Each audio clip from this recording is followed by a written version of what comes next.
Bassem Aly, a researcher on political science at the Cairo University and also an editor at the Ahram Online in Cairo. He's joining me from Egypt. And Reverend John Gichimu of the African Inland Church, he's joining me here in Nairobi. Bassem, first off to you though, because Sudan says it is committed to supporting President Salva Kiir's efforts to bring peace to South Sudan. Now, after years of tensions between the two countries, there seems to be a renewed commitment to supporting each other. What do you make of this?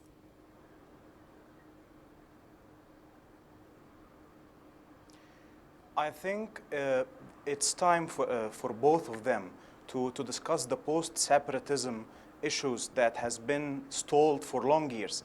I think we're all over the world, we're seeing how much these type of issues of separatism makes relations between countries and areas very hard to deal with, like the post-Brexit in Britain, or even at least the discussion about separatism in areas like Scotland or Catalonia in Spain. So imagine how hard the situation would be when separatism becomes a reality, as it is the case between Sudan and South Sudan. So I think this is a very good opportunity for both of them to start discussing these issues, which I think include making border lines, making good arrangements on oil and trade, and also discuss how the movement of people would take place. This is a very important step in the history of both countries, and on its basis, the future of their social, political, and economic relations will take place. I mean, its shape will take place in the coming years. Right. Reverend Gichimu, this is an important step for both countries, Sudan and South Sudan. And the rival leaders have pledged now to meet the deadline of implementation of that peace deal. But you're asking that this be implemented before the deadline. Why is that? Religious leaders are taking political leaders accountable for what they have agreed. Because if they implement what they have agreed, it will bring peace to Southern Sudan. And when there is peace in Southern Sudan, even the Northern Sudan also will have an ally in a neighborhood. So what the religious leaders are saying is that the political leaders made an agreement, and it is important to implement that agreement because it is aimed at solving the conflict that have been pertaining in Southern Sudan for the well-being of the people of Southern Sudan, and by extension, the neighboring countries. Right. Bassem, both countries have had their share of crises here, but how important is the stability of both countries?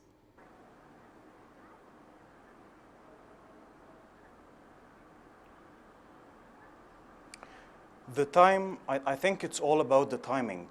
We have to put in consideration the local conditions of each of both nations. On the one hand, Sudan has passed through a tough period of turmoil in the past month due to the uprising against Omar al-Bashir, which led to his ouster at the end. On the other hand, you have some sort of an ongoing conflict. Despite a number of deals and negotiations that were in place, you still have some kind of a conflict between President Salva Kiir in South Sudan and the rebel leaders, Riek Machar.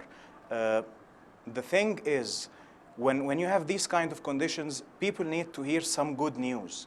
And the significance of these good news, which is embodied in the fact that they are preparing themselves for more talks and negotiations about the stalled issues, is that it might have some positive implications on the domestic situation. For the Sudanese leadership, it would be good for the people to know that there are no more tensions with South Sudan, and that they are now ready to have better relations, better connections, more fruitful talks, more peace-related discussions in the coming period.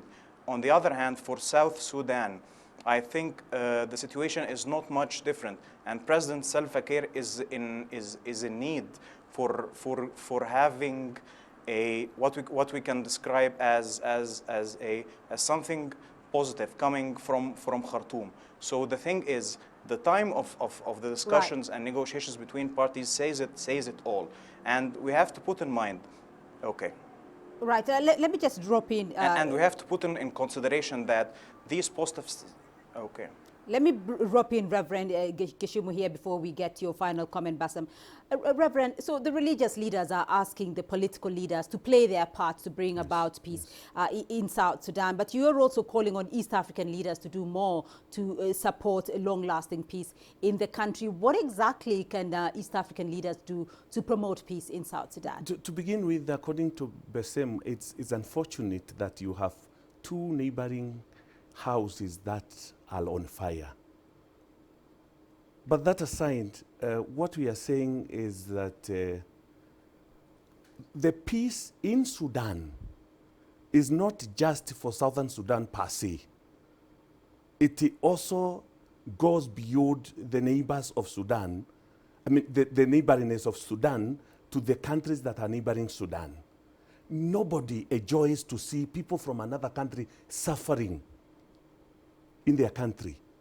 It would be better if we are saying, let's visit each other in our countries, enjoying peace. So what can East African leaders do, though, to promote peace in South Sudan? They are supposed to play a major role, because I believe leaders, presidents, have a way that they communicate as heads of states.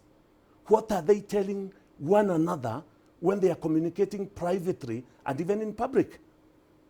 Nobody would wish that one country has problems against the other.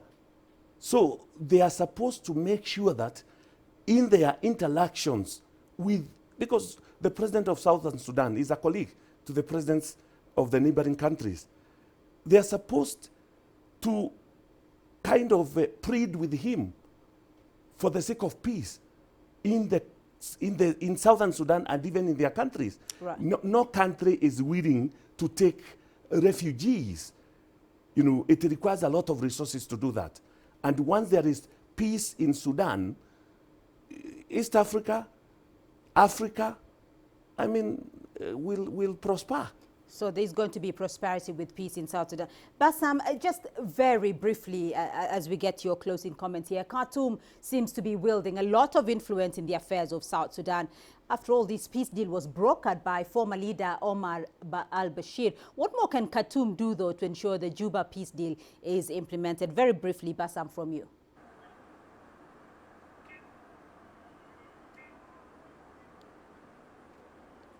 I think, firstly, there has to be a number of assurances on the political and diplomatic level, which I'm sure already took place. Assurances that conflict is no longer an option. And that actually happened yesterday in the meeting between Hamdok and Salva Kiir. On the other hand, there has to be some kind of a solid plan on how can both sides move forward with their peace arrangements. Are they going to discuss economy?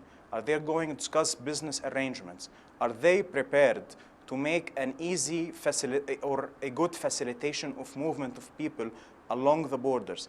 Are they willing to sign long-term agreements on joint investments, on foreign cooperation?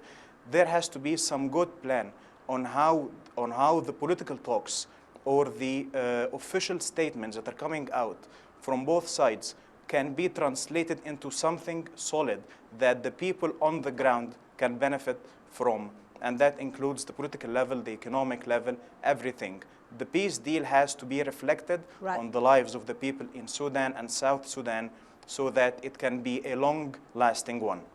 Bassem Aly joining us there from Cairo, and Reverend John Gichimu in Nairobi. To you both, thank you for your insights.